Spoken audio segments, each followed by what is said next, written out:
I'm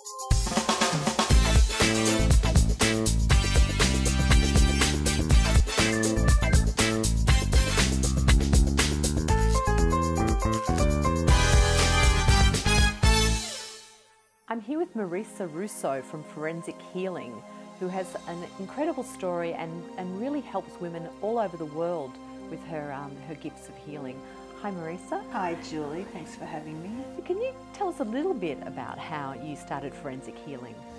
I started it really for my own journey of healing myself. I came from a childhood of abuse and I ended up in a lot of pain, emotional pain, physical pain, and nothing was working, and I tried something that was weird and different, which was alternative healing. And in that I think we all do, don't we? We all kind of get to a point where, you know, Western medicine perhaps doesn't have all the answers, and you sort of look at alternative ways of doing things. It doesn't look at the emotions, what's behind, you know, your pain. And so yes. in that journey, I was healing myself, and then I was healing others, and then Forensic Healing was created when I started to find the detail of, when you find the detail of something, you can release it from the body. It's the specifics. So the creation of Forensic Healing was in 2011. And I think you really touched on a really important point, that emotions are things that cause disease or discomfort within our body. And it's like in our emotional body that this then filters down into the physical body. Emotions are energy. Yes. And I call them the most powerful source of energy. Yes. And they're like a magnet. Yeah, absolutely. So whatever is suppressed or in your body, you'll attract it to you. So, and a lot of people don't even know what's in their body or why they feel the way they feel, or they just suppress and hold it in and say, I'm not going to be angry. And in that suppression that things, you know, go wrong. And, yeah. I know I just laughed then about the suppression of anger, but I mean, I think the suppression of anger, that anger is an emotion just like any other. Yes. Yet we have this real aversion to it, and particularly women. Women aren't allowed to be angry, are we? Exactly. And I think that's what happens to a lot of people. They push down their feelings, they push down the emotions and hope that, you know, because they want to be a good person, and good people don't get angry, do they? Exactly, exactly. And that's a big problem with women, and that's where disease, you know, starts, and pain, and women don't recognise that their emotions and their feelings need to be valued and recognised. Yeah, and I like that you are doing this also. It's just for women, isn't it? Yeah, the workshops are just for women. Yeah.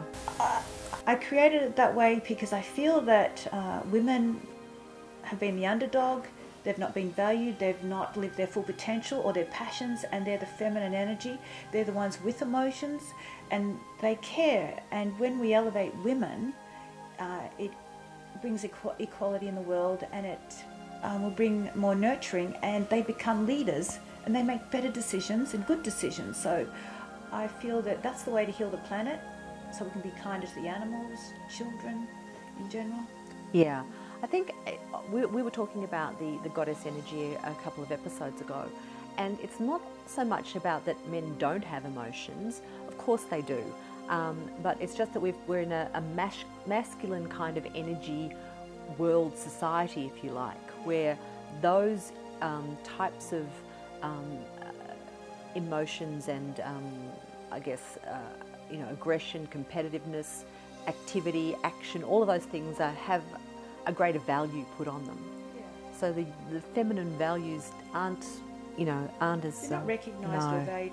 It's a conditioning. I mean, men are conditioned not to feel and to be, you know, strong and act in that way. So when we begin to reconnect, which is what Forensic Healing is about, reconnecting a person, reconnecting them to their feelings, reconnecting them to who they are, letting them live in their integrity, let them be themselves, then we start to feel more.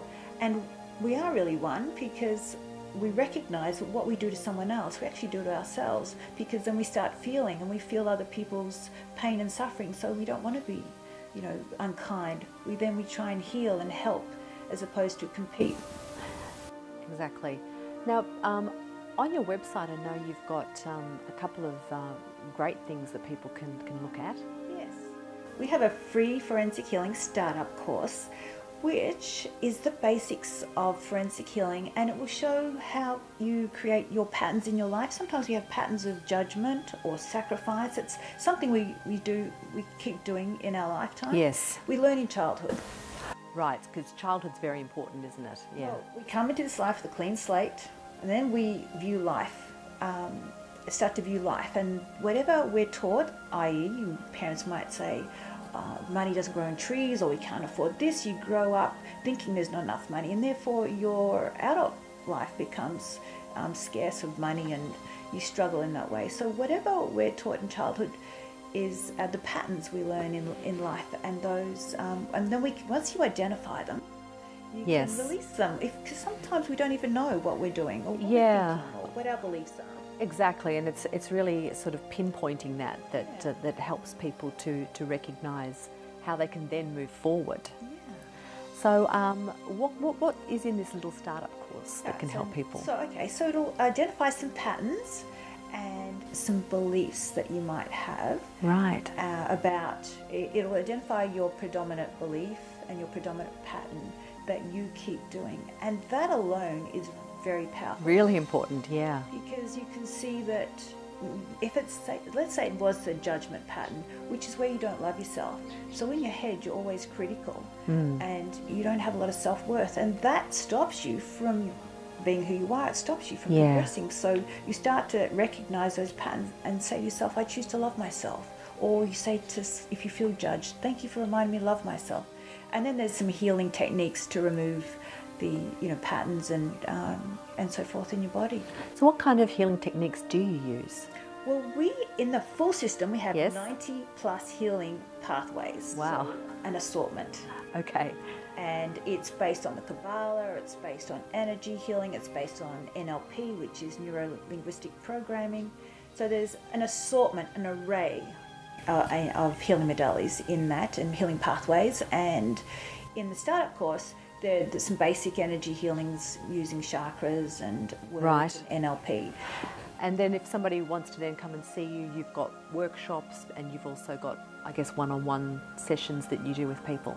Yeah, we have a forensic healing directory. We have many forensic healers around the world, and I do conduct workshops, like one-day workshops. It's the basics of forensic healing, and then a 7-day workshop, which is what I call boot camp for women. Right. That's where you don't get let off the hook. You're in there every day, and healing each other and helping each other. Really helping each other. And I have a good apple policy, which means we're here to support, we're here to help, and I like to keep the energy good. I think it's really important that people have boundaries, and I have the boundaries of making sure energy is sustained as good and supportive, so that, because when you don't feel safe, you don't heal, you can't relax. That's right. Thank you so much for coming in, Marisa. For all of those details about forensic healing, go to our website and follow the links through.